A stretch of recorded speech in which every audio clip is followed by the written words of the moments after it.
আলোচিত সমালোচিত অভিনেত্রী সামিরা খান মাহি সম্প্রতি এক সাক্ষাৎকারে জানিয়েছেন তার জীবনের অন্যতম বড় ইচ্ছা একটি সুন্দর ও ভালো মানের মসজিদ নির্মাণ করা। নিজের পছন্দের মানুষ প্রসঙ্গে মাহি বলেন, আমার পছন্দের মানুষ আমার বাবা। মিডিয়াতে আসা নিয়ে তার কোনো আফসোস নেই বলেও জানান তিনি। মাহি বলেন, মিডিয়াতে আসা ভুল ছিল না। বিশ্বের কোন দেশে নিজের সেকেন্ড হোম গড়তে চান, এই প্রশ্নের জবাবে মাহি বলেন, লন্ডন। উপার্জনের টাকায় প্রথম কি কিনেছিলেন জানতে চাইলে মাহি জানান, আব্বু আম্মুর জন্য শাড়ি ও কাপড় কিনেছিলাম।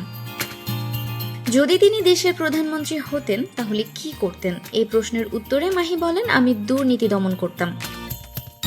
সাক্ষাৎকারের পুরো সময় জুড়েই বারবারই উঠে এসেছে তার বাবার প্রতি ভালোবাসা। মাহি বলেন, আমার পছন্দের মানুষ আমার বাবা। সো ভিউয়ার্স, ভিডিওটি ভালো লাগলে লাইক কমেন্ট শেয়ার করে আমাদের সাথেই থাকবেন। আর এখনও যারা চ্যানেলটি সাবস্ক্রাইব করেননি তারা অবশ্যই চ্যানেলটি সাবস্ক্রাইব করবেন। কথা এন্টারটেইনমেন্ট, আমি আরিফিন ফারাহ।